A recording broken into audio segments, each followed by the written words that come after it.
Evening, everyone, and welcome to the regular meeting of council and the committee of the whole. On July 4th, I'd like to call the meeting to order at 7:03. And I will first off thank everyone for being here on time at our new time. And also just remind everybody that this is, we're under our new procedural bylaw and under a new agenda format. And we've decided that we were not going to do like training sessions. We're just going to practice as we go and learn and adjust as we go. So everyone bear with us. So we made it this far. The meeting has been called to order. That's not bad.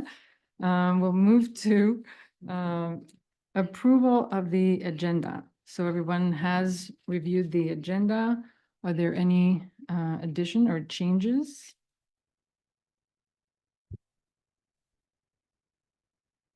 Allison, did you want to speak to some of the changes? Yes, so for tonight's meeting, there has been a few changes and updates added as things have came in after the agenda has been published. So section J, new business item, will have the EECC Sound System Modernization and Upgrades Award.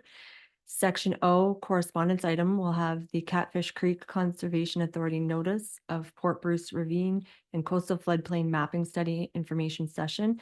And section F and section G will be switched in the order of proceedings for this agenda package, as Court of Revision notices for tonight's meetings were sent out prior to the adoption of this new procedural bylaw with the time change. Okay, thank you for those. Anything else? Okay, so may I have the motion then to approve the agenda as amended? That the July 4th, 2024 regular council meeting agenda and committee of the whole agenda be approved as presented with those following additions and changes. Mover and seconder, please. Councillor Lewis moves, Councillor Cerna second. All in favor? And that is carried. Next is disclosure of pecuniary interest. Deputy Mayor Widner. Yes, thank you, Madam Mayor. I have two, F, the quarter revision for the Priester drain and the quarter revision for the Ketchiba drain. Thank you for that. So noted. Next on the agenda is announcements. So this is a new section in our agenda. So any kind of events coming up, or we used to do a bit of a catch-all at the end of the meeting under other business. This time we're separating, so anything that is an announcement, an update, or something that we want to make the community aware of. Is there anything this week? Deputy Mayor Widner. Yes, thank you, Madam Mayor. I was going to invite my fellow councilors. I know at the county council, we had a interesting situation with funding to the hospital and hospitals, and I invite our fellow members here to come up and talk to us after or whenever and see what your thoughts are on it. It's a lot of money. It's a different situation, so I would invite you to do that. Thank you.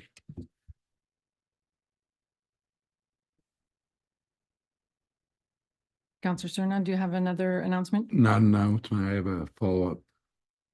Can I ask a question?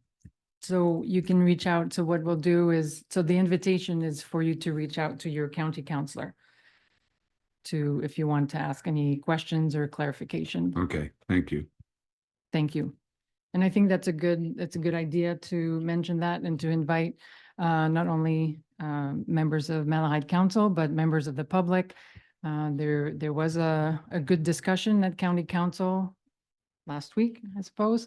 And so there's lots of information floating out there in terms of what transpired. Not all of it, I would say, is accurate. So this is a good invitation to get informed. And so contact your county councilors, ask questions, and share your thoughts. So like I said, all members of the public should do that as well. Any other announcements? Seeing none, we'll move to the adoption of minutes from our previous meeting. So that's the minutes from June 20th. Any errors or omissions? Not seeing it. Any, so may I have the motion, please? That the minutes of the regular council meeting held on June 20th, 2024 be adopted. Mover and seconder, please. Counselor Serna moves, Counselor Leach seconds. All in favor? That is carried. So we mentioned earlier, we're going to switch the F and G, so we'll move to G. And this evening, the delegation is Rob Foster, who's going to take us through our 2023 financial statements. Welcome, Rob. Thank you very much. I believe everyone has had a copy of these statements ahead of time, and I'll just go through some of the highlights here tonight and then take any questions if there are any. I'll actually back up to our auditor's report, Adam. So our stamp, I guess you would say, of approval on these financial statements is our independent auditor's report. There's just one line here I do have to read. So in our opinion, the municipal's consolidated financial statements present fairly in all material respects the financial position of the municipality as at December 31st, 2023, and the results of its operations, its cash flows for the year then ended in accordance with Canadian public sector accounting standards. This is what we call a non-qualified report or a clean opinion, which is what you're looking for. And assuming that they're approved tonight, they would be dated July 4th, today's date. The next page would be the statement of financial position. So this is also known to some as a balance sheet. So this is our snapshot as at December 31st, 2023 with comparables for 2022. As you can see, overall cash and investments were relatively similar, up a little bit, but we did switch a number of dollars, up about 4 million from bank basically into a more tied investment portfolio, which when we get to note 4, we'll see the details of that. And those are listed at fair market value. So there was a change in accounting policy that municipalities were required to implement for 2023 to state their investments at its fair market value. But Malahide actually was ahead of the game. They had early adopted that accounting policy a couple of years before that. So you're not actually seeing any changes in your statements like the other municipalities are. Very progressive. Taxes receivable, you can see are up about 500,000, not quite. That's a combination of current and some large, there's 5 larger older collections. I think the current stuff, as we look through most of the municipalities, we are seeing a bit of a slight upward trend. Nothing large, just I think overall the economy and the older items are being properly put through your protocols for collections, so no concerns in that regard. Accounts receivable, so we did have drainage receivable from benefiting landowners was included in the receivables this year, where they would have in prior years been kind of shown as a benefiting landowner in your accumulated surplus. That's a change that was implemented this year, as well as about 600,000 in green infrastructure funding for the water main replacement that was done last year. So total financial assets of 17.8 million. Deferred revenues, obligatory reserve funds. So our development charges were up a bit. The OCFA funding reserve as well being up, giving us that's just over 3 million. Accounts payable, trade payables, very normal items within that group. Nothing of concern, just overall a little bit more capital heavy at the end of the year for accruals. No new long-term debt in the year. You did pay down 244,000. Approximately half of that debt is collectible from development charges and the remaining from tax revenue. So total financial assets up $2 million over the previous year. So that is a positive trend in the financial statements. Our tangible capital assets, we had $3.2 million in additions in the year, as well as we booked $3.1 million worth of amortization in the year. You also assumed a subdivision. So if a developer is required to front those costs at the point that it's considered complete, it is given or bestowed, I guess we'll say, upon the municipality to take care of in the future. And we show that as basically a donated asset in the statement of operations, which we'll get to momentarily. Prepaid expenses is up with the insurance was paid in December versus January in the previous year. So total net assets of 56 million, which then is made up of your accumulated surplus of almost 56 million, and then 500,000 in basically unrealized capital gains. So that 497 is where we're showing that investments at fair market value. That's where the offset is going, is to that remeasurements gains statement. Our next page is our statement of operations, accumulated surplus. So we do have, in this case, budget actual for 23 and actual for 22. I will note that the budget has been converted to what we call a PSAB format, which would include amortization in the expenses. It would remove any transfers from reserves, from revenues, and include capital funding in revenues as well. Which is why you're seeing it not come to a zero surplus or deficit at the bottom. It has been adopted, which is a little more detail in note 15 on that if you were looking for it. Thank you.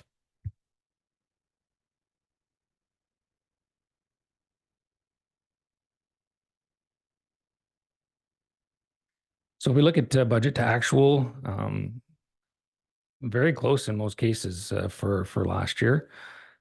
Your user charges up slightly with some water usage. Local improvements, we had a few more development charges collected than what we had budgeted for.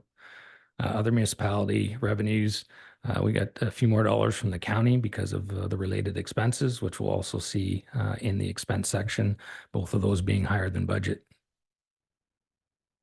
Investment income and does include that gains on the portfolio. So in 2022, we saw losses.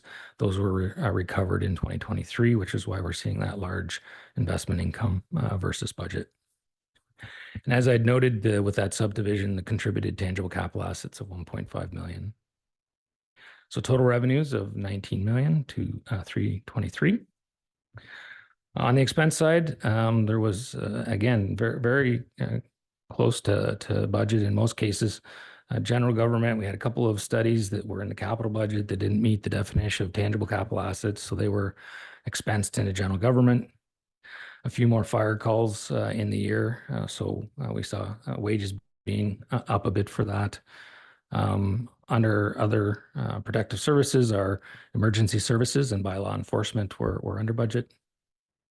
Transportation, fuel, as I'd mentioned, the county expenses being a bit higher with that offsetting revenue, as well as some of the labor depends on if it goes into a capital project, it gets put into capital versus into operating expenses. So we were just off slightly from what we had budgeted in that regard as well. Planning and zoning, we had fewer salaries and a little bit more on the consulting side, which gave us that difference there. So total annual surplus then of 3.3 million on a PSAB basis. We go to our next page, is our statement of financial assets. So we had the $3.3 million surplus. We would back off that non-cash expense of the tangible capital asset amortization. We would add or deduct off of that the dollars for tangible capital assets and bump up our donated tangible capital assets that would come onto there as well. So overall, seeing that $2 million increase in net financial assets. The next page is that statement of remeasurements, gains and losses. So as you can see, in 2022, we had lost about 500,000 on the portfolio, basically gaining the bulk of that back in 2023. Our next page is the statement of cash flows. So this takes us from accrual to a cash basis. Produced about $4 million from, I guess we'll say, regular operating activities. we had put 3.6 million into investments and 3.1 into tangible capital assets, and the repayment of 244 in long-term debt, showing an overall use of cash of 3 million. We get to speed up a bit now. I think we'll go all the way to our page 17, which is note 4. So this is where we do have that breakdown of the investments and both their cost and their market and the type of investments that they're in.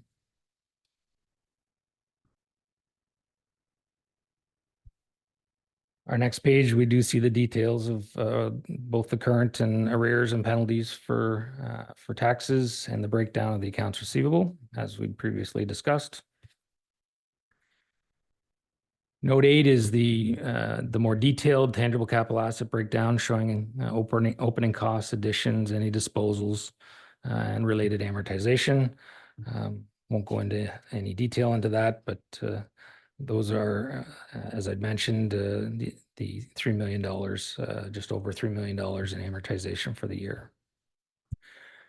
Next page we can skip over. That's the 2022 capital asset detail. Note 9 is our long-term debt. So as I'd mentioned, nothing, no new debt taken on in the year. And it does also give you your breakdown there of what funding pools that debt is being repaid from. Okay, note 10 is the accumulated surplus, and I think it's always important to remember, we see that 55, almost $56 million surplus.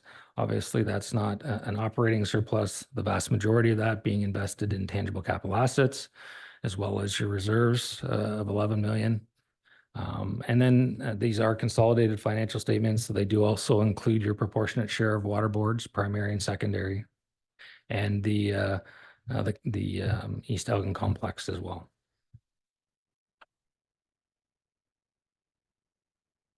Note 11 is the breakdown of the obligatory funds. As I mentioned, a slight increase in your development charges, as well as the OCFA fund.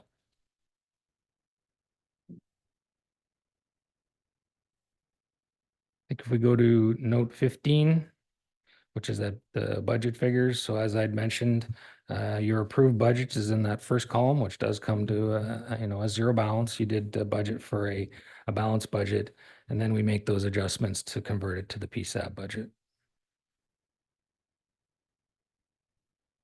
I think those were the main highlights of the financial statements that I wanted to go through tonight. I'm happy to take any questions on the financial statements themselves. I also have another letter which was in the statements that I'll go over after we've finished with the financial statements. Okay, thank you for that. So we'll open it up for questions or comments regarding the financial statements. Councillor Leach. To you, Madam Mayor, to Mr. Foster. So the note 15, expenses, general government. Why is there such a big adjustment for that from one budget style to the other? Okay, that's a great question. In 2009, when the government decided that you should start to set up tangible capital assets on the actual statement. So before that, you had a capital budget, you had an operating budget, and then you had a reserve fund. So you had kind of 3 funds that you always dealt with, which is what you still think of as today is the same format that you work with. But the Ontario government, the Ontario government, federal governments, as well as our institute felt that council should be aware of our best guess, at least, of how much you're using up your tangible capital assets each year. So what they've done is required us to set those up on the books, do our best guess at what their life span is, and then expense those on an annual basis over that time frame. So because that would require, because that's basically an expense, and most municipalities don't feel, because of the dollar value that's involved, that they should be funding that necessarily, that amortization expense. You're more focused on a cash basis of, what are we actually going to replace next year, and how do we raise the funds accordingly? So the vast majority of our adjustments on the expense side are going to relate to that amortization. Okay.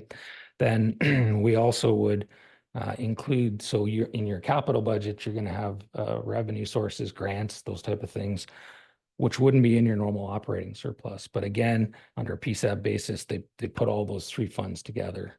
And so we're going to pick up the revenues related to capital, but we will capitalize the expenses so they don't go into the income statement, they go onto the balance sheet. And then lastly, because again, they don't count reserves as a fund anymore, they just consider that just part of your overall cash, how you're dealing with your cash. In your budgeting style, you would take, and if we're going to fund a piece of a road or something that was in your operating budget, studies, election expense from a reserve, you would put it in as a revenue source to balance your budget. But PSAB format doesn't consider a transfer of reserves to be revenue. So those are all the different adjustment portions that go through converting from your style, and it's not just all councils, to a PSAB format. Thank you. You're welcome. Any further questions or comments? Counselor Lewis? For you, Madam Mayor. Don't understand a whole lot of it, but I'd like to say thanks to Adam for keeping us on, it sounds like on the good note, actually. So thanks for doing what you do for us, Adam. Thank you for that. Any comments from you, Director Boylan, on the financial statements? Anything you wanted to? And good explanations too, that change is not easy to capture. Deputy Mayor Widner. Thank you, Mayor. Rob, as far as tax arrears go, how are we in comparison with other municipalities our size or in this area? Are we higher or lower? I would say you're middle of the pack probably overall. There are a couple of the municipalities that I would say have a more difficult economy that they're or area that they're dealing with. But I wouldn't say it's that you're dramatically higher by any means. But I also wouldn't say you're gold star either. But that's not necessarily a function of your how you're doing it. It's just a function of the area you're living in, really, at the end of the day. All of the policies, as I mentioned, going through tax sales when required and collection notices and all that sort of thing are functioning properly. It is truly just a function of where that property is located, who owns it. And, in some cases it may be an environmental issue. And so you're trying not to take ownership of that particular property in order to collect those taxes. Thank you. Anything further? Not seeing anything else. You want to proceed with the letters? Okay, so also included in the package, there would be the engagement letter, which is the standard letter that you're engaging us to do an audit. So that's the same one we have every year. The audit planning letter just goes through kind of the responsibilities of council, ourselves, and then management. But the more probably relevant one for yourselves tonight is the audit findings letter. So as I'd mentioned, our audit report is our stamp on the financial statements.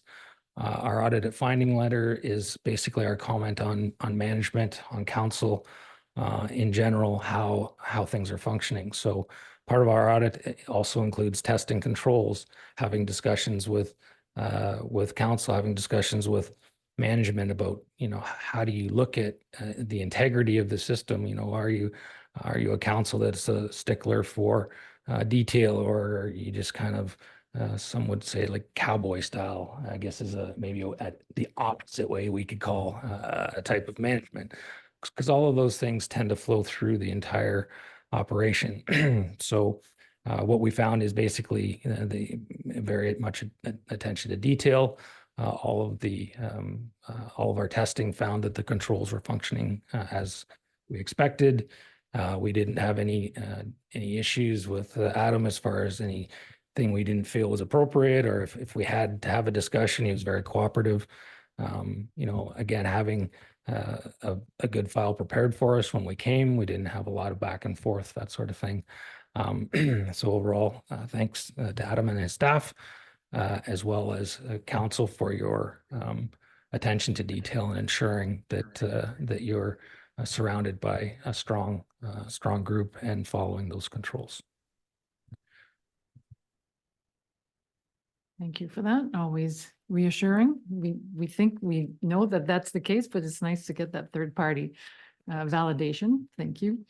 Any further comments or questions regarding the letters of engagement?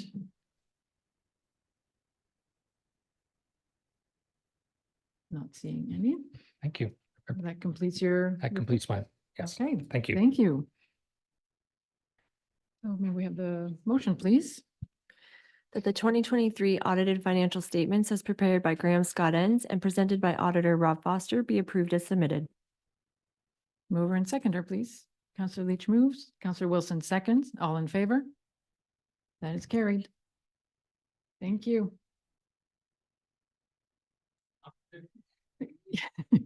Perfect timing. Couldn't have planned it better. So we will now move to, we have two Court of Revisions meeting this evening. So to kick those off, so we'll start with the motion to appoint the members, or do we need to recess the council meeting first? We're fine, okay, so we'll appoint the members.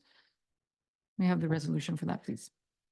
That the Council of the Township of Malahide does hereby appoint the following members to sit on the Court of Revision for the Priester Drain. Mayor Dominique Giguère as Chair, Councillor John H. Wilson, and Councillor Paul Buckner of Southwest Oxford. Thank you for that. Mover and seconder. Counselor Leach moves. Counselor Wilson seconds. All in favor? That is carried.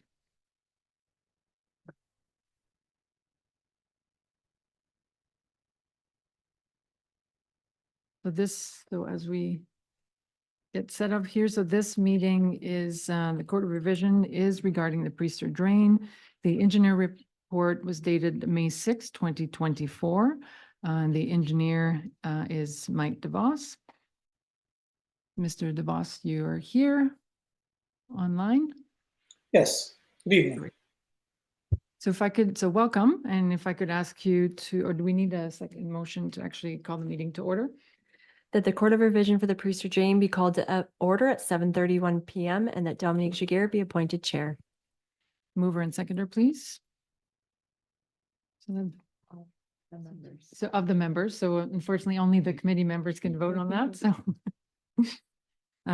So Counselor Wilson moves and Counselor Buckner second, all in favor? And that is carried. Okay, so Mr. DeVos, now we can proceed with your brief outline on the nature and proposed drainage works and the related assessment schedule, and probably also a comment on, just to refresh committee members and those watching on the process and what the court revision is about. Over to you. Okay, thank you. The Priester Drain is a tile municipal drain that starts in southwest Oxford, drains A and E of the existing Priester Drain. They are being improved, as well as a new branch called the Wilson Branch, which will cross into Malahide and go upstream a fair distance. We did have the consideration meeting, and so the provisional bylaw has been passed for the proposed work. The Court of Revision is to deal with appeals to assessed parties. That could be properties, roads, or utilities. And those particular parties would have the ability to appeal their share of the cost. The total cost at this point will not change. It's just the distribution between the different entities. And to my knowledge, I don't believe there are any submitted appeals, to my knowledge. Okay, so thank you for that. So as you mentioned, so there's nothing was received as far as any objections. So is there anyone in attendance who wishes to make a comment or raise an objection? So I'm not seeing anyone, so I'll then open it up to the committee members. If there are any questions or clarifications, comments. on the proposed assessment? Councillor Buckner. As far as I can see. oh, Yeah. which one? This one. As far as I can see, the costs seem to be in line with any of the ones that we have done lately in Southwest Oxford. It is an older drain and I can understand there's a lot of falls, so there could be the really need for updating it at this point in time. Thank you for those comments. So if there are no other comments for the clarification needed, so now the Court of Revision members will consider a resolution to either confirm the rates presented by the engineers or amend the assessment. Looks like we're looking to confirm, so may I have a motion for that? The Court of Revision members for the Priester Drain do hereby accept the recommendations of drainage engineer Mike DeVos and further does hereby confirm the drainage assessments as outlined in the report of the drainage engineer dated May 6, 2024. Have a mover and seconder, please. Councillor Buckner moves, Councillor Wilson seconds. All in favor? And that is carried. Thank you.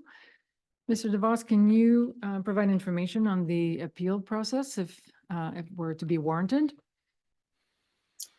Yes, there still is the ability for affected properties to appeal construction. That appeal period runs 40 days after the mailing of the provisional bylaw. And because there was no appeals to the Court of Revision, the appeal rights of the affected properties are no longer valid, and that's the end of the assessment appeal. But the 40 days from the mailing will typically run past tonight's meeting by a week or two, depending upon the exact date of the mailing. And then after that point, the final bylaw can be given third reading. There is another maybe 7 days after that where somebody could potentially try to quash the bylaw. I have not seen that and I don't know much about it. It's never been used as far as I'm aware, but it's another 7 days after that point before construction could begin. Okay, thank you for walking us through that process. So that concludes the meeting. Do you wish to adjourn this one before? Okay. That the Court of Revision relating to the Priester Drain be adjourned and the council meeting reconvene at 7:36 p.m. I have a mover and seconder. Councillor Wilson moves, Councillor Buckner seconds, all in favor? And that is carried. Thank you, Councillor Buckner. No problem. Glad to have you, Malahide, even for a brief time. We'll come back anytime. Well, and I do come down to Catfish Creek as the chair for a while, so. Oh, wonderful. Thank you. Work with these two guys. Sorry to hear that. No.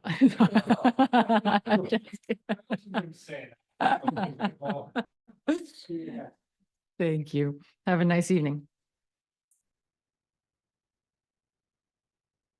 Okay, so as I mentioned earlier, we do have a second Court of Revision meeting scheduled for this evening. So the motion to appoint the members. That the Council of the Township of Malahide does hereby appoint the following members to sit on the Court of Revision for the Ketchabah Drain. Mayor Dominic Shigear as chair, Councillor Sarah Leach, and Councillor John H. Wilson. Mover and seconder, please. Anyone can vote on that. Councillor Lewis second. Councillor Cerna, Councillor Lewis moves, Councillor Cerna seconds, all in favor?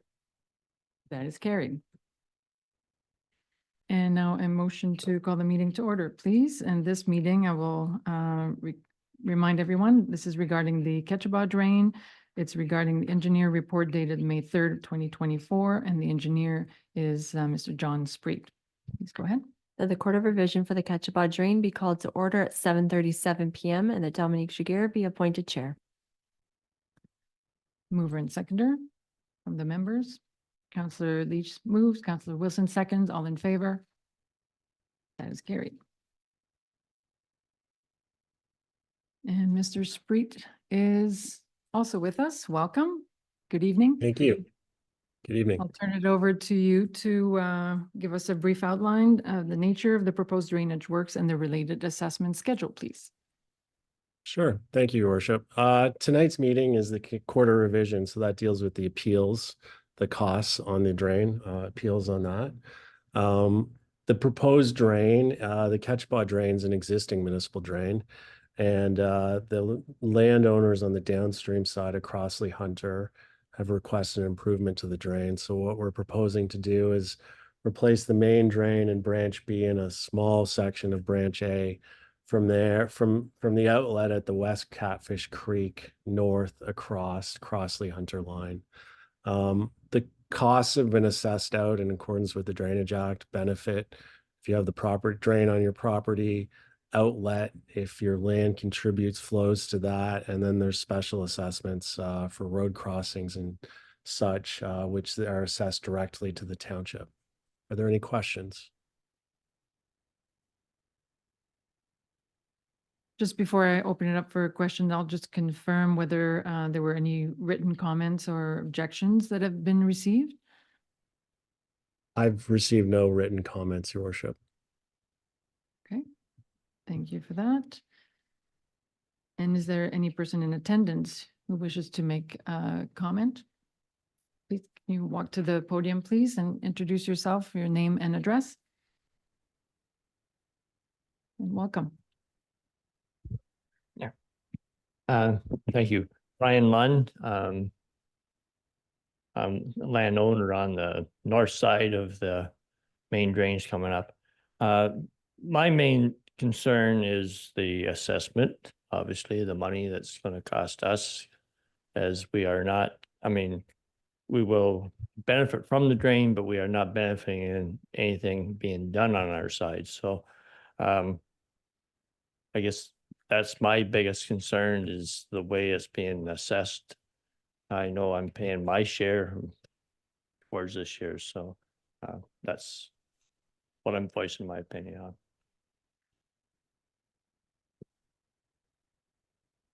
Mr. Spreet, you wish to respond? Sure. I mean, basically, Mr. Lund is paying a big share of the drain. The downstream landowners are paying a large share as well. They're paying more dollar values than Mr. Lund. Mr. Lund's assessment is so large because he has approximately 85 acres going through the drain, 34.8 hectares. So when we construct the drain, we have to construct the drain to accommodate the flows from the upstream lands, and 85 acres of land generates a fair amount of flow. So the tile needs to be sized for that and the other lands. So we proportionally assess them based on the land. So Mr. Lund's costs are generally just all on outlet, and it's simply driven by the fact that he has a lot of acres in the watershed. He has 85 acres. Some of the neighbors have 20 acres. Some of them have 16, 17 acres. He has a lot of acres in the watershed, and that affects his costs. Okay, thank you for that additional information and context. Mr. Lund, so are you, go ahead. Yeah, and I'm aware of that. I want to be reassured that our drains are going to work good, or they'll be checked to make sure that they are flowing right when we have to come up with this cost. Yes, so through your worship, when they construct a drain, we'll bring a new drain to Mr. Lund's property. So we are improving the drain. We're increasing the size to his property. And when they connect it, they will make sure that that tile, at the connection point is functioning properly. If there's an issue, then Bob Lopez will be there and he'll definitely bring that up. The rest of the drain up through his lands still remains a municipal drain with a schedule. So if there's any repairs required to those drains, he can undertake those repairs. He has the authority to do that as the drainage superintendent.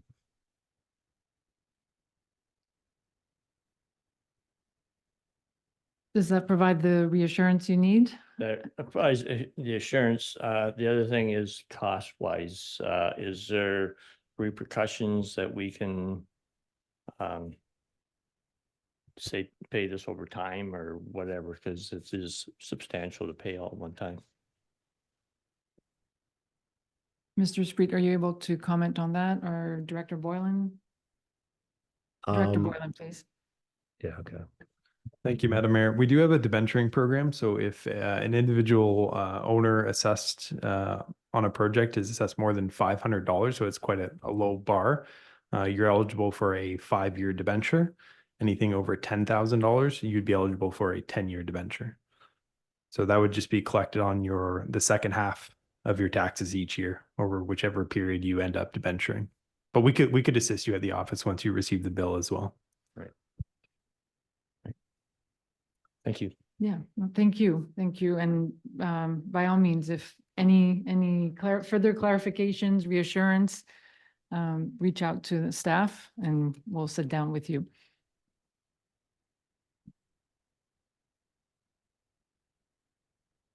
Okay, so I'll open it up then to the members of the Court of Revision for comments. Do you have questions or clarifications?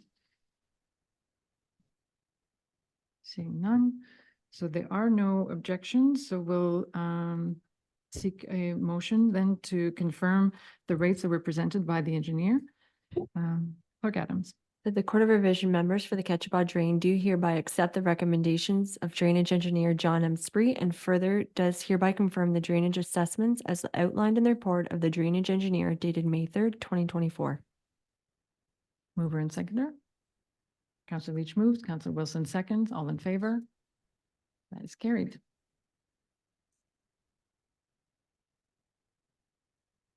And Mr. Spree, just before we wrap up, can you provide again a refresher on the appeal process if it were to be warranted?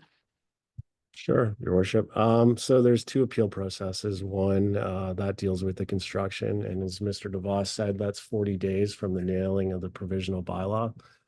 And then there's a second assessment appeal process for assessment, and that would be 21 days from tonight to the Drainage Tribunal or the Ontario Farm Tribunal. Thank you for that. And again, a reminder, if anyone is not clear on the process, always don't hesitate to reach out to the office. Okay, so that should conclude the Court of Revision. So may I have a motion to bring it to a close? The Court of Revision relating to the Ketchiba Drain be adjourned and that the council meeting reconvene at 7:45 PM. Mover and seconder. Councilor Leach moves, Councilor Wilson seconds, all in favor? That is carried.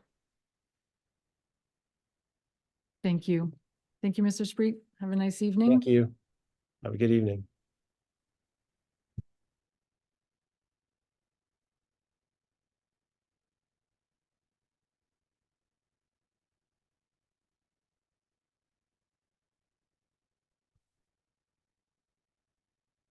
Okay, so next on the agenda, we have nothing under the consent agenda, nothing under unfinished business, so we'll move to item J is new business. The first report is the severance application. And so for that, we'll turn to Mr. Steele. Good evening. Good evening. Thank you, Madam Mayor. Before council tonight is consent application D10-E57-24 for the property located at 48302 Crossley Hunter line. The property is approximately 42 hectares in size and has frontage on both Crossley Hunter line as well as Wilson line. And the owners are proposing to sever the parcel in two for creating a new farm parcel for farm succession planning. The owners are also proposing as part of the application an easement that would grant vehicle access from Wilson line from the north to the proposed retained parcel.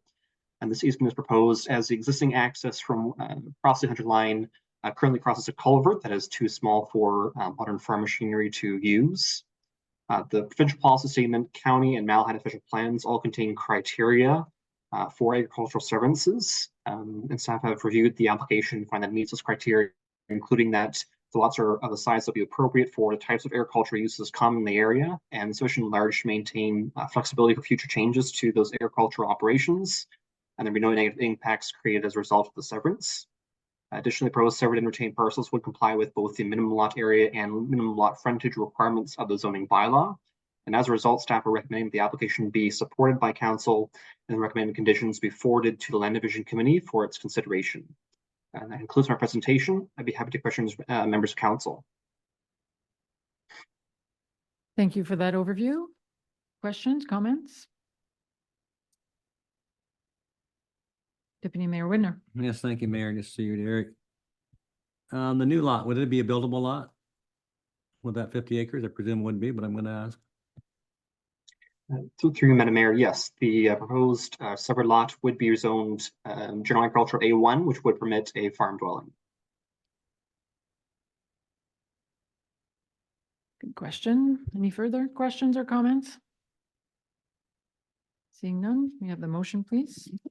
The report number DS 2433 entitled Application for Consent to Sever number D10E 5724 of Garrett and Susan Meisters be received, and that the application for consent to sever D10E 5724 of Garrett and Susan Meisters relating to a property located at Concession 9 East Part Lot 17, Township of Malahide, 48302 Cresley Hunter Line be supported for the reasons set out in this report, and that this report and the recommended conditions be forwarded to the Land Division Committee for its review and consideration.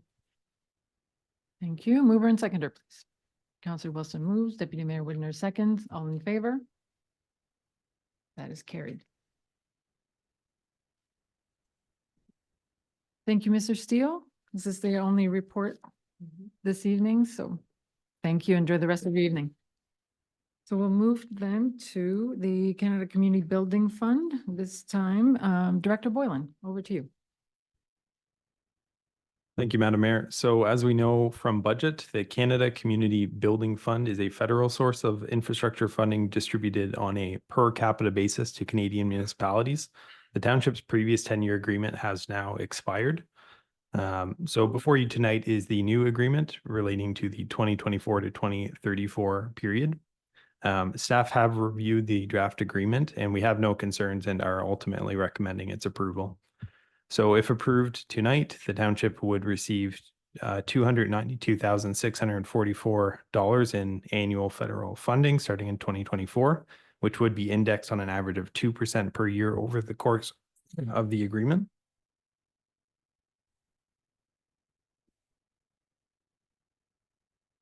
This allocation was accurately accounted for in the 2024 budget and accounts for approximately 8.5% of the township's total capital funding. Thank you. Thank you. Questions, comments? Counselor Glinski.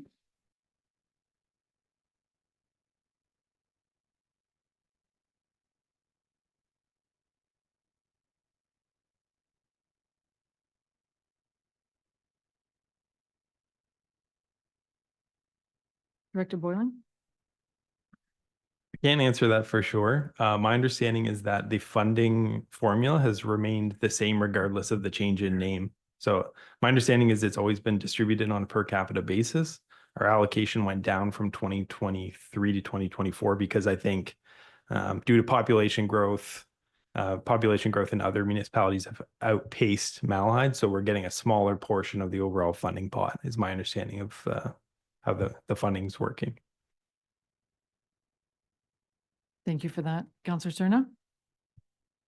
Yeah, through you, Madam Mayor, to Director Boylan, what's population growth in other municipalities have to do with Malahide? Did ours decrease? It works. There's a funding pot which gets distributed out to Canadian municipalities, and it's based on population. So with a fixed funding pot, if other municipalities are growing faster than the township, we would receive a smaller proportion of the pot, is what I'm trying to explain. Thank you.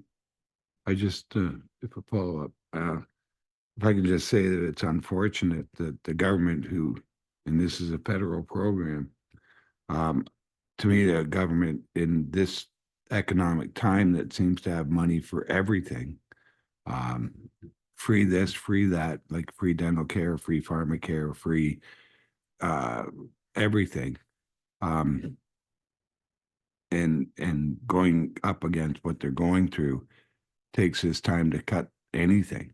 They seem to have money for everything, but except what they need. And I find it very unfortunate that we're getting even, what's that work out to $17,000 less. I mean, every penny counts anymore. And I don't think it's fair that they find it appropriate at this time to take away our money that we desperately need as well.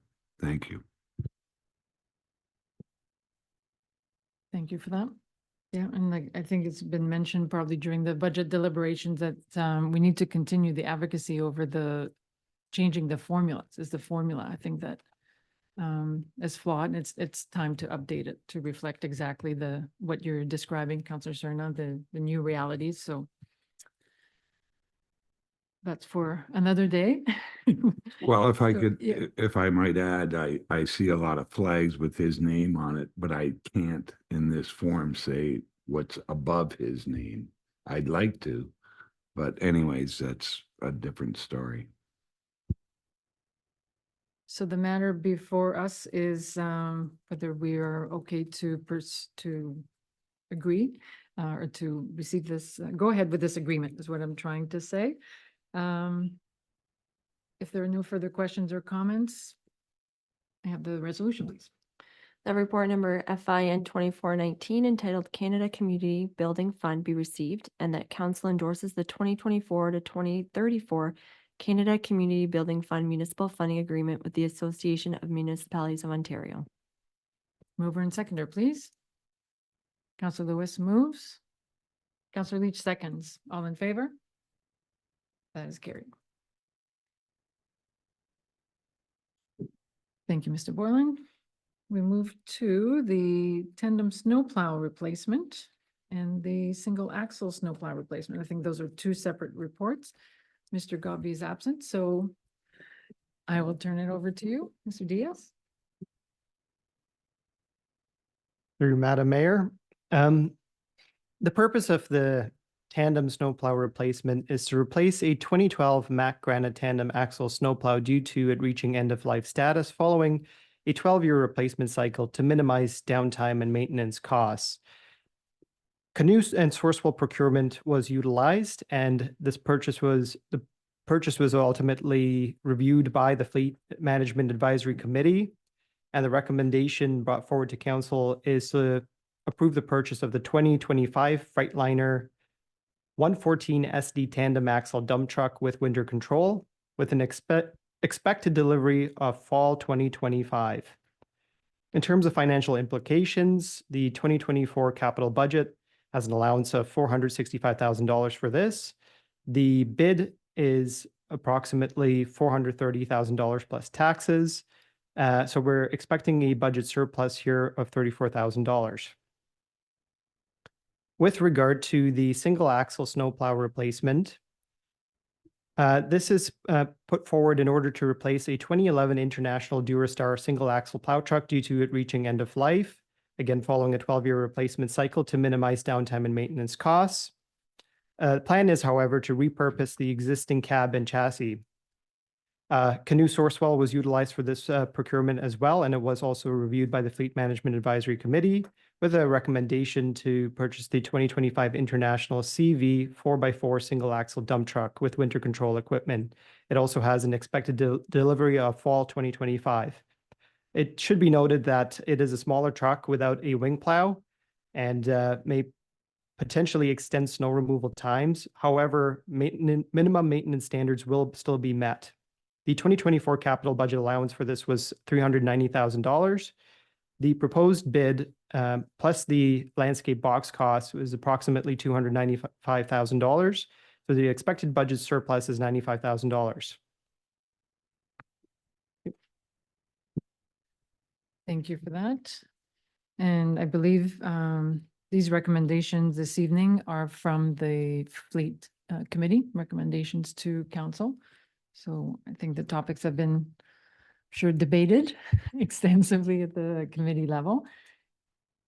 So we'll take them one at a time because it will pass two separate resolutions. So I can start with the tandem snowplow. Any questions or comments?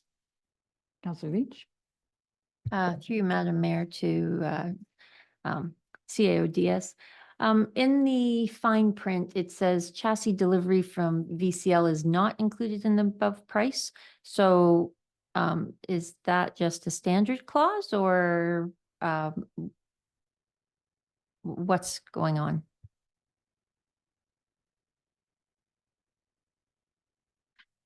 I would defer this to the Fleet Committee. I imagine it was discussed there.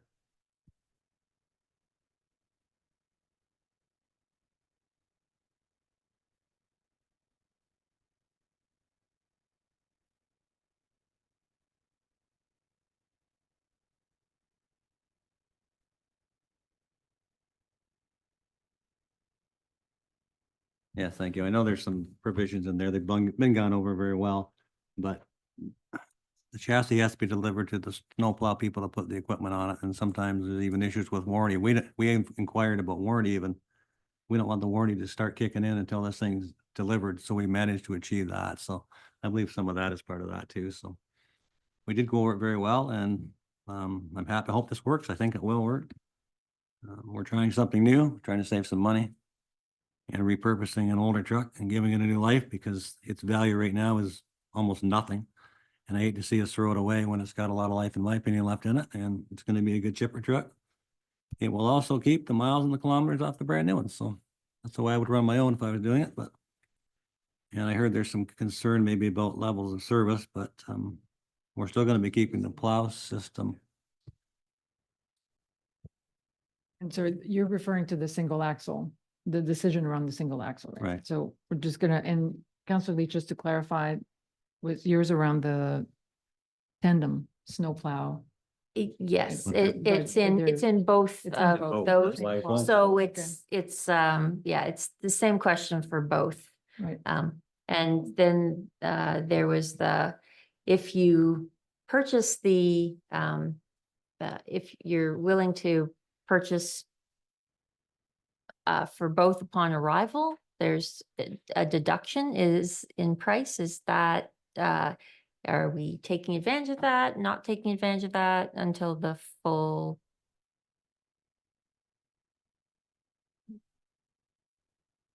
Some too are going through the purchasing company, so they may have some clout with that, what they're doing there, so.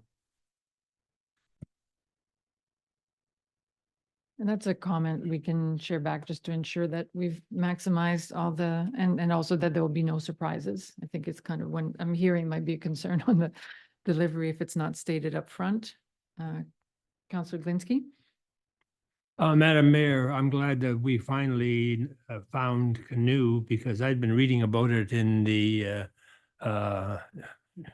AMOS information for years, and I asked at one time or another why we hadn't been, and I'm not just sure what the reason was. However, putting all that in place and where we are now, did anyone compare the price from Canoe to any other supplier? Because I think it is important to know that even though this is supposed to be the prime way of buying, we want to make sure that it is.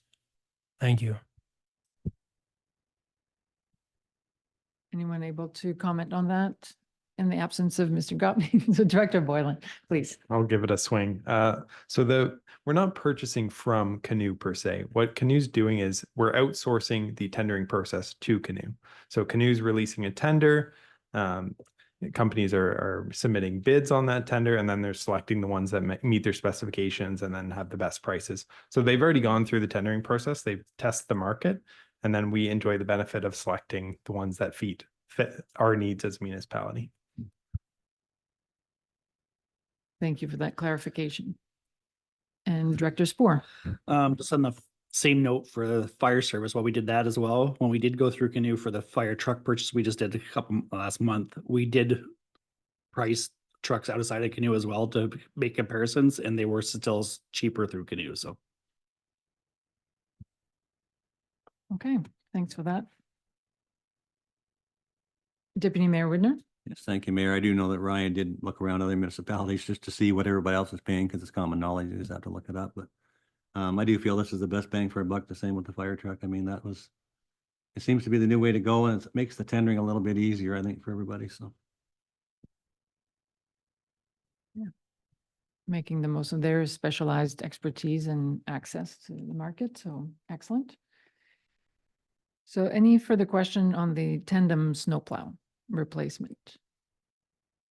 If there are none, then we'll consider this first motion.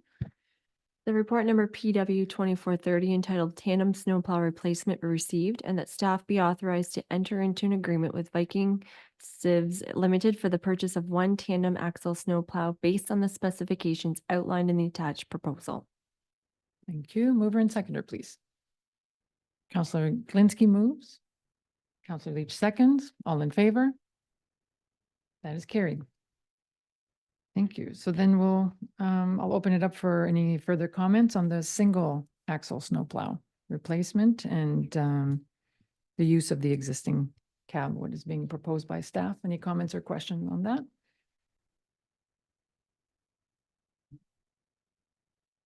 Counselor Lewis. Through you, Madam Mayor. I'd like to say thanks to staff for opening the door to a change. Because we sort of looked at climate change in this whole process and said, like, for the amount of snow that we actually get, the expense of that truck to have a wing on it, we don't believe it's justifiable anymore. So at first he was a little bit hesitant to consider, but data again shows that things have changed. We should change, and yeah, it was good to work with them. They were nice and yeah, it was good to save a little bit of money at the end of the day and repurpose the truck, which hasn't been practiced here lately. So it's good to, and it took a little push, and it was good though. It was nice to come to an agreement that everybody was happy at the end of the day. It was like, okay, we're all good. So I'd do that again. Thanks. Thank you. I mean, it speaks to the value of having a committee. You can take the time for further deliberations and exploring several options. Deputy Mayor? Yes, thank you, Mayor. Just as a addition, there can be a wing put on this truck if it needs to be, if we find that we really need it. I did find some online. I found videos of how they worked. I think it could work very well. It's a smaller truck, but I don't think there's going to be much problem even needing it. Because I mean, a lot of municipalities use these kind of side trucks in their subdivisions, and it's four-wheel drive. It's going to be fine, I think. So like you say, we don't get that much snow anymore anyway. So thank you.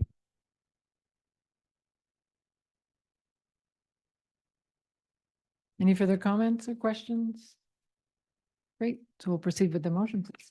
The report number PW 2431 entitled Single Axle Snowplow Replacement be received, and that staff be authorized to enter into an agreement with Viking Civis Limited for the purchase of one single axle snowplow based on the specifications outlined in the attached proposal, and further that staff be authorized to equip the existing single cab and chassis with a new landscape box so that it may be utilized in wood chipping operations and be used as a backup snowplow unit. Mover and seconder, please. Counselor Cerna moves, Counselor Glinski seconds. All in favor? That is carried. Great work. Counselor Cerna, one last comment? Yeah, thank you. I got quoted recently saying that you're only as good as the people you have working for you. And I just wanted to thank the committee for doing an expert job. You talked earlier about their expertise. Well, we happen to be lucky with Deputy Mayor's knowledge in motor vehicles and things like that, and Councillor Lewis with his, and between the two of them to come up with their ideas and their knowledge about how things work mechanically, and repurposing the old truck is excellent because it saves, it saves the new ones. And then we could look at longer cycles and all that. I think you guys saved $130,000 on this, plus you're extending the life of possibly also to the fire department for doing what they did and save money. Like, the taxpayers should know what these people are doing for their benefit. Like, that's a lot of money between the fire truck and snowplow. So I'm not going to kiss any rings tonight, but I just want to say thanks for a job well done. You guys are, at least you earned your keep for the month. So thank you very much, guys. Excellent teamwork. Thank you for that. So next, as we mentioned at the beginning, we do have an addition in terms of the ECC sound system. So that was just added after the board meeting from the ECC last evening. I don't know if anyone wants to speak to it in a nutshell. I think all were present at the board meeting, but essentially the board had approved total capital budget and specific amounts for specific items. The one item that was approved, the sound system, once it went out for RFPs, then the cost and consistently from all bidders came up higher. So the request from the board is for our council to approve an increase to that line item. So the line that was dedicated for the sound system needs an additional contribution from each municipality of $4,287.50. Anybody wish to comment or seek further questions, clarifications? Seeing none, so let's hear the motion. That the Council of the Township of Malahide approve a EECC capital budget amendment for an additional $4,287.50 per municipal partner for the EECC sound system line item. Mover and seconder, please. Counselor Wilson moves, Counselor Leach seconds. All in favor? That is carried.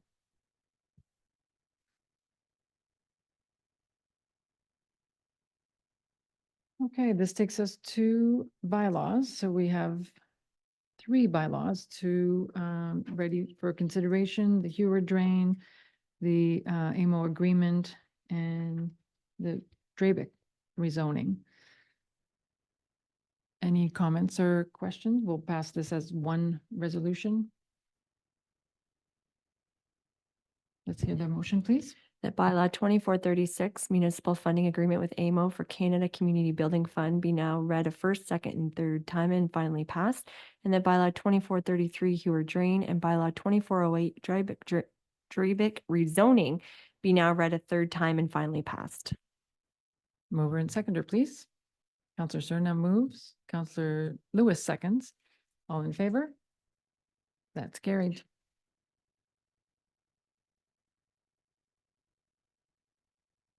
Okay, so this completes the portion of for our council meeting. We'd be ready to move into committee of the whole. Anybody wish for a quick break? 5-minute recess? Okay, and we are back, and as per the agenda, we're ready to move into committee of the whole, so may I have a resolution for that, please? Resolved that we do now move into the committee of the whole. Mover and seconder. Counselor Serna moves. Counselor Leach seconds. All in favor? That is carried. So just a quick reminder, so the committee of the whole is where we receive reports from staff that are for the committee to debate, discuss, an opportunity to request further information. And at the end, we can either ask for a follow-up report, or we can make a recommendation to council to pass a decision. So it's the same as any other committees, like the fleet committee made a recommendation, then that council approved in the council meeting, the council portion of the meeting. So this evening, we have one item for business for consideration, and is the dog tag program, the tongue twister. And so for that, I'll turn it over to Mr. Boylan for the overview, please. Thank you. Through the chair, throughout the year, staff have been considering ways to reduce the number of inquiries, complaints, and concerns we commonly hear from residents in hopes of improving our residents' experiences with the township, as well as to use staff time more efficiently. In the corporate services department, we've noticed that our staff spend a disproportionate amount of time with township office visitors looking to make payments for, inquiring about, or expressing their concerns in regards to dog tag fees. So based on these interactions, it's staff's opinion that residents paying dog tag fees strongly perceive the program as a nuisance, as a hidden tax, and as inherently unfair. We also find dog tag owners do not often set up pre-authorized payments for their dog tag fees, which results in a significant foot traffic through the township office in the first few months of the year. Staff also have been maintaining a pet registry of sorts, as the number of dogs per property in the township needs to be tracked in order to accurately charge our fees to residents. And the decrease or addition of new pets to a household requires continuous staff time to update these records. So for all these reasons, we're recommending the committee consider discontinuing its dog tag fees for 2025. Thank you. Thank you. So again, under committee of the whole, it can be a bit more of a relaxed discussion. So we'll open it up for questions, debate? Counselor Lewis. Through you, Madam Mayor, to Adam, love-hate relationship we have. I can't support this. And for the simple reason that the only other thing I get more phone calls about is the flood in Port Bruce. So for the time that gets spent, I'd say we're gonna have to up the fees so that you can't tell us that the expenses that staff encounter to track it all, like we've cut it in half. And I don't understand if we cut it in half, why it costs so much. So yeah, like staff is continuously picking up dog bags and poop, and there's always something to do with dogs and parks, and they want special cans put up, which again is serving the community to, so it doesn't get messy. Frank's been sort of told not to do things, and he does it on his own because it's a mess. There's piles of it behind the house down in Port Bruce, like the pavilion.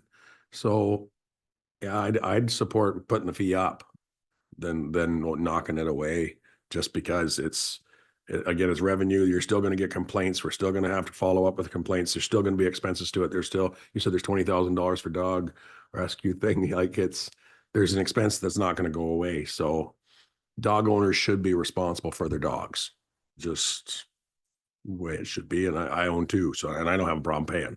And it's not to identify my dog if it comes up missing. It's because I know that there's an expense that goes to having a dog in the municipality. And yeah, so just my 2 cents worth. Thank you. And just to clarify, the phone calls that you receive, what's the nature of the complaints? Is it from dog owners or just? No, it's actually from citizens that aren't dog owners that say how the parks have bags by every park they go to, where they walk in, there's bags of dog poop because there's no facility for the poop to be put.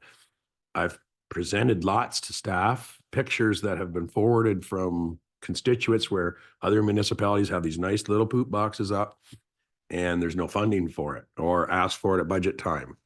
Well, here's the opportunity right here to have the access to the money, and we're kissing it away. So like, again, for that reason, I can't support it, but the calls are generally to do not dog owners. It's other people that want to enjoy the parks, don't mind having the dogs there, but they don't want to see piles. Literally, I've had pictures sent that are piles of bags. So, and then municipality ends up picking it up because nobody else is gonna. I had one citizen from Port Bruce that he gladly went down and did it once because he said, why isn't it getting done? It's not our mandate. I had to reply because it's not.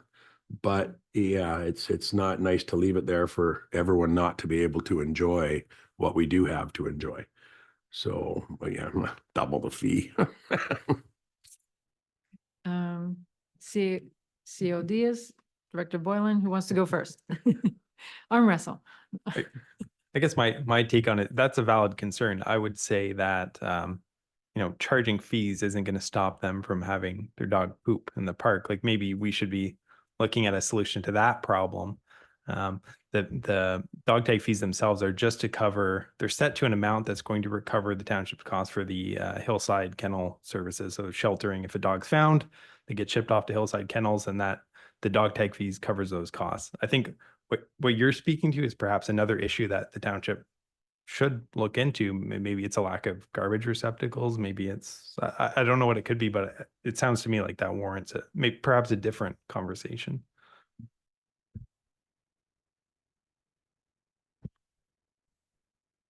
Through Madam Mayor. Part of the issue I see also with the dog tag fees is just the issue of fairness. And part of the challenge is it does require honesty on the people who do have the dogs to come in and register it. If someone chooses not to register their dogs, they can continue having their dogs, perhaps continue having their waste in the parks, and only the honest people who have come forward to register it will be paying for that price.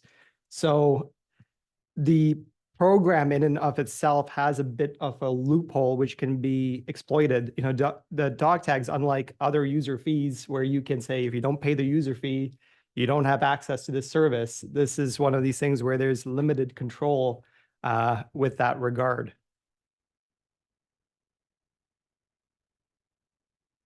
Right. So if you don't pay the user fee, it's not like you don't we remove your dog, right? But there's a impact on the whole community. Counselor Cerna. Yeah, thank you. I agree with getting rid of it altogether because I find it very discriminatory that you can have any pet you want and you take one specific pet and say, you got to get a license for that. We don't have cat tags. We don't have hamster tags. We don't have anything like that. But if you got a dog, you got to pay. So in my thinking, if you want to do that, you want to, and I've said this since time immemorial, you're going to license dogs, you're going to do cats. You cannot pick one animal and say, you got to license it, but nothing else. So that's my opinion. If you cannot discriminate, you can't, it's just like anything else. Everybody's always screaming, you know, oh, Black Lives Matter and this, that, and the next thing. Everybody's always bitching about discrimination. Well, that's what a dog tag program is. Oh, you got a dog? You got a license. You got a cat? That's fine. No, you're gonna do a pet. That's what it is, a pet license. That's what we should have.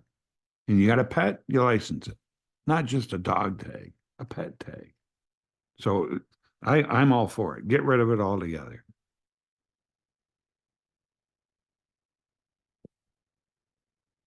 Deputy Mayor Widner. Yes, thank you, Mayor. I guess my comments, we've had dog tags fees for a long time. I've been on a long time. We've always had them. I know the honesty's been brought up, but I remember years ago, I knew the dog tag guy very well. He'd go to the door. How many dogs you got? One, and then 5 would come up barking at the door. Really? It helps you to catch the kennel problems. But this fee also covers the capture and reunites you with the owners, right? So what are other municipalities doing? Are we different by having dog tags? Most of the municipalities in the area have recently discontinued their programs. I'm not aware of any off the top of my head that still have one, but there may be one, but most of them have discontinued very recently. Yes. Counselor Cerna. If somebody loses your dog and it goes to this Hillside Kennels, why does the township pay for that? Don't the people who lost a dog pay for it? Like that seems logical to me. You love your dog and it's part of the family and everything. And there's a service to recovering Poochie. Well, then let them pay for it. I shouldn't have to pay for somebody else's dog. I do believe that the recovery of dogs, they do charge a fee. The fee is more to cover Hillside Kennels to come pick up caged animals, and in the circumstances where an owner is not reunited with their dog, there's a cost associated with that presumably our fee would cover as well. Follow up. If the owner's not reunited with the dog, what happens to the dog? Doesn't it get put down? I would be speaking outside of my expertise on that question. I'm not sure exactly what they do with the dogs. Sure.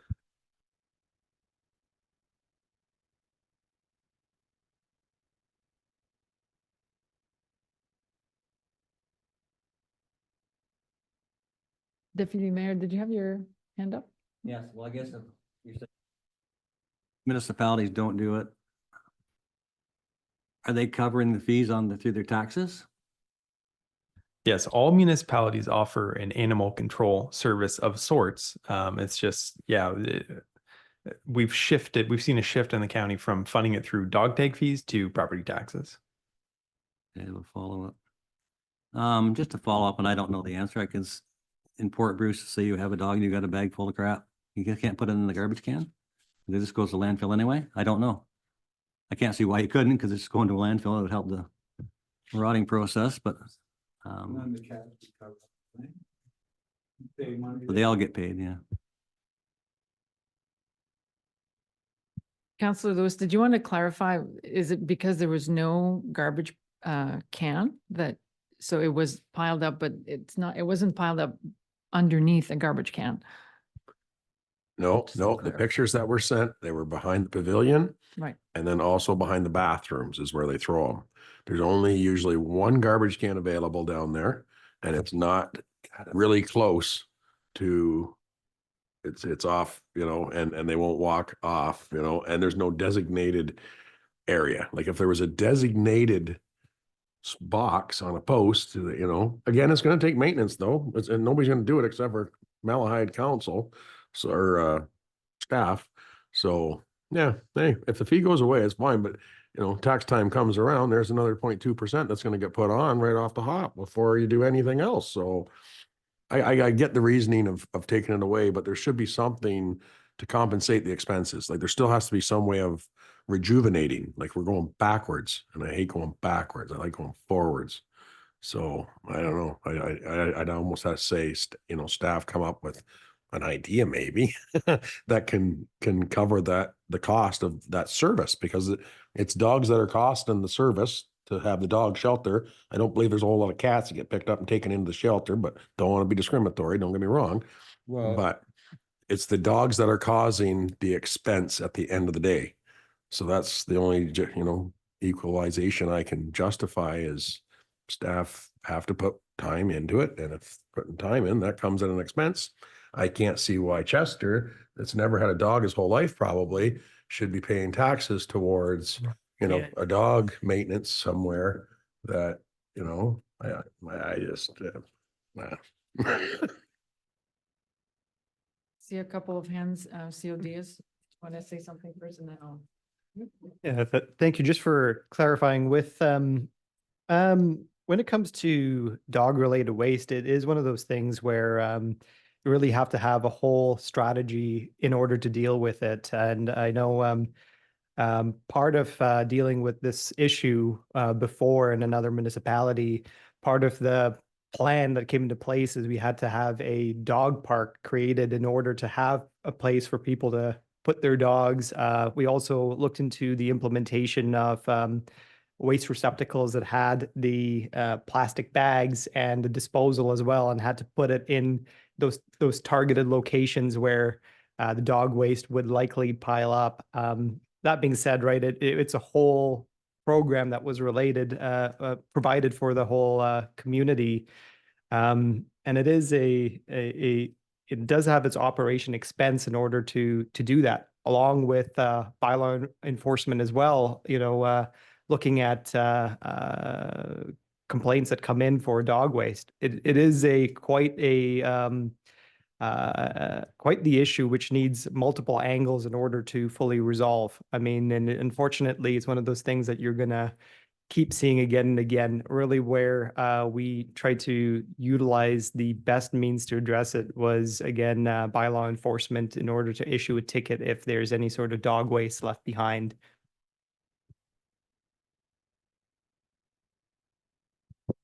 Thank you, Madam Mayor. How many dogs is the population of Malahide do we have? I don't have an exact count in front of me, but we collected $20,000 in dog tag fees last year. So I think one dog is like $17. So the math on it, like 1,100 dogs, something like that. So a sizable population, and what do we have? Over 10,000 individuals. So we've almost every household has a dog, or every other household has multiple.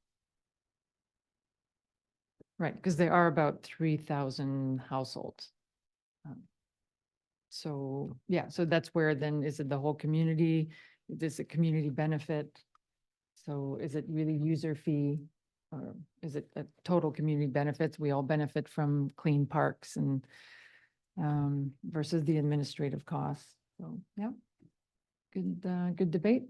Councillor Wilson? I agree with Councillor Lewis. I have a dog. I'm going to pay for it. I don't mind paying for it. It's a responsibility.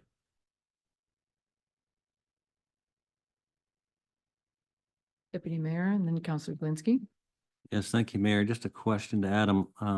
Kennel fees, and would we still be collecting them? And I believe part of that was to ensure that there was proper care being done with the kennels. Our only interaction with the kennel is a fixed monthly fee for their service. So we're not paying on a per dog basis. We have limited involvement with the dogs themselves. Like Hillside will come pick up the dogs, take them back to the shelter, do whatever they do in the shelter. We just are paying the fixed monthly fee.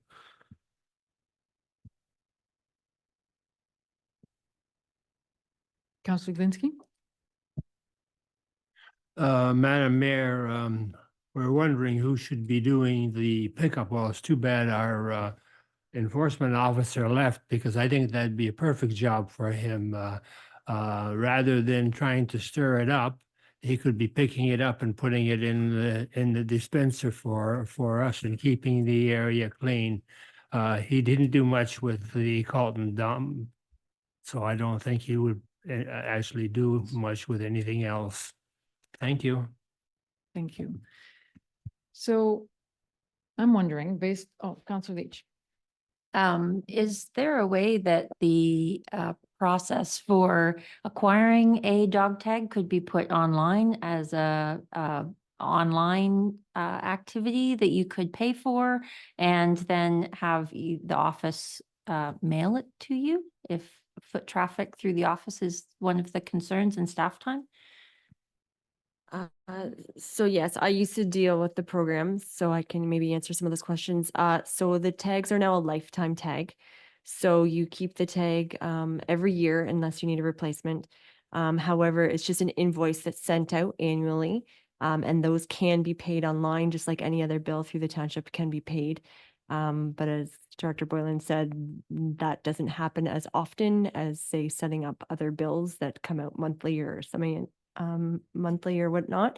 And yeah, I think that most people do still come in if they are registering a new dog or if they're new to Malahide and they get it a notice within their new ownership packages, they still will tend to come in. But it is something that can be done over the phone or submitted online. I mean, they're happy to offer that service as well. Is there an existing place you could go to register your pet online? I'm pretty sure that the form is still online. I'm not sure if it's a fillable form, but that form can be either printed or just simply the information provided that could be used to mail that out without having to come in. But if this is something that we're going to keep or whatnot, we could look into that fillable form option. Okay, couple more questions, Councillor Cerna and Councillor Lewis. I question the fact that, say, Christmas time comes and you get your kid a puppy, and the first thing you're going to do on Boxing Day or the day after is call the township and say, "Oh, we got a puppy at Christmas time. We got to get a dog tag." I mean, if people don't have to pay for something, they're not going to. And that's there's probably more dogs in the township than we think there are. And probably half of them don't have a tag. Hate to say it, but we've had dogs in the farm our whole life, and I can't remember probably half the time not getting a tag for them. And but you know, and the only other thing I want to say when we got talking about cats and everything, Norfolk County has twice as many, what do they call them? Feral cats, twice as many feral cats in the county than they have people. That's the problem with wild cats there. So when you talk about cat tags, that's the answer. If you had that, you wouldn't have so many wild cats running around. Yeah, that's a whole other discussion that, yeah, our community doesn't have access to a feral cat program, so management program. Something perhaps to revisit at some point. Councillor Lewis? Through you, Madam Mayor, just on I'd like to see staff, if doable, if that is a fillable option to have a fillable paper, that would be really nice if the staff could come back with something like that. And unfortunately, I'd like to stay positive, but when I hear staff say that they don't want to see traffic come through the office. That's unfortunate because I'd want to be proud of our office, and anybody that moves here, I would want them to be welcomed to come into the office so that they would know where to go and get something. Sure, online's great, but any conversation I can look at somebody in the eyes and have it with, I get a way better feeling of my situation and what's going on. And somebody new, man, you don't get a whole lot of feeling from this, I don't believe. So I'd encourage them to come into the office. And I believe that's what the people at the counter are paid for, is to deal with our citizens. So not that our staff doesn't, and I don't want to, they do a wonderful job and they're nice people. I was in there today, yesterday, and they both greeted me with a nice big smile. So they do a great job. They're great counter people. And I would encourage people to go into the township office and not want them turned away because of, we feel that it's not right to come in and pay for something that the municipality is providing you with a service. So. Director Boylan. Yeah, we've got the best front counter in the business. Like, I'm confident in saying that. We're happy to receive anyone from the township. More what I was trying to say is that residents are perceiving this as a nuisance, right? Like, they want to live their lives. They don't want to have to go to the township office and pay an invoice and climb through red tape. Like, we want to stay out of their way when they want us out of the way. And that's what I perceive this to be, is it's just a bit of a nuisance to the people that are paying into it. And that's ultimately what's fueling this recommendation tonight. Excellent debate. That's exactly what this format is for. So I think you've heard a lot. There's I think there's a feeling that there's a cost in terms of maintenance and upkeep, and because that cost is created by dog owners. I think I'm hearing that it should be borne by dog owners, even though everybody benefits. At the same time, there is an administrative cost to that. And so while staff are doing that, they're not doing something else, but also it shouldn't be a nuisance. So I'm wondering if staff would be agreeable to take everything that you've heard this evening to see if what are the options that we could look at, because I'm also hearing there might be a need for an increase in services in terms of park maintenance. And perhaps that belongs as part of this program, and perhaps it's something, I think somebody mentioned, we need to rename it. It's not just a dog tag program. It's something else that describes better the intent. And perhaps there's some creative way of truly minimizing the nuisance in terms of ease of payment and administrative costs. So we'll bring it back to future discussion. And this is not a time sensitive issue. I suppose we have until this would be considered ultimately a budget.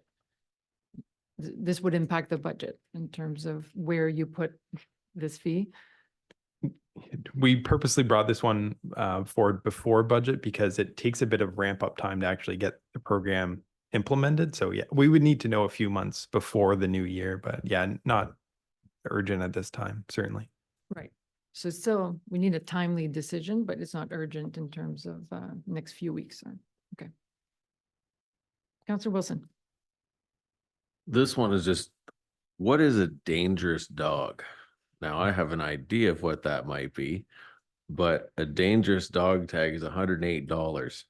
So if the dog is that dangerous, why are you allowed to have it?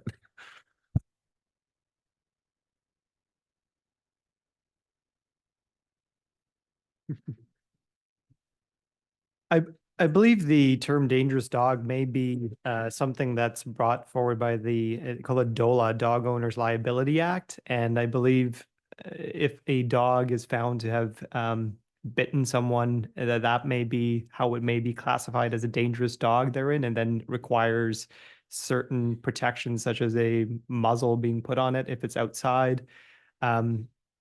Again, someone may have more information on this. This is just what comes to mind. I just thought there was only one thing they did to dogs that bit someone.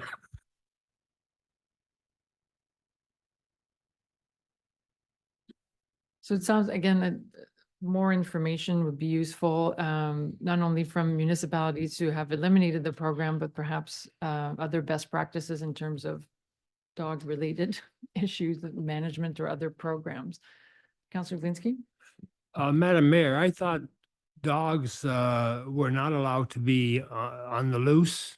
And if you are going somewhere with your dog, you have a muzzle for it.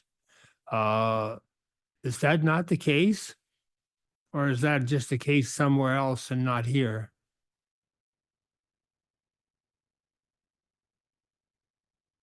Just as a follow-up to that, yes, of course, when you're off your property, the dog should be leashed. In terms of dangerous dog, it used to also mean that certain breeds of dogs were classified as being dangerous and were more high risk to bite. So there were certain ones that if you were registering, that they would be considered and they would have to pay that fee. Not very substantial at all within the township from, the last 5 years that I can recall. There was many, if any, being registered for that.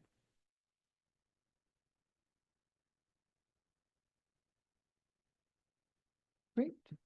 So, can we have a motion that would speak to receiving the report and then directing staff to come back with the follow-up report? The report FIN 2418 entitled Dog Tag Program be received, and that the committee recommends that staff provide a follow-up report with alternative solutions to the dog tag program. Mover and seconder. Counselor Lewis moves. Counselor Wilson seconds. All in favor? That, anyone opposed? And that's carried.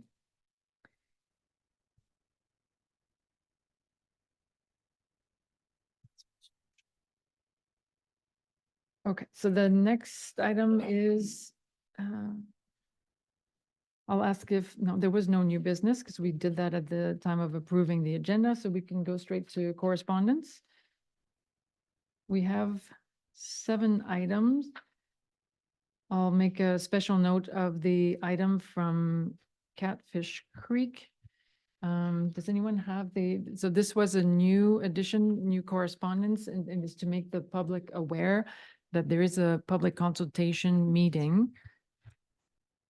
I'm just looking at the flyer. It is, it's been published on social media, but we want to make sure that the public knows there is a public meeting next week, July 10th, at the Malahide Fire Station, South Fire Station.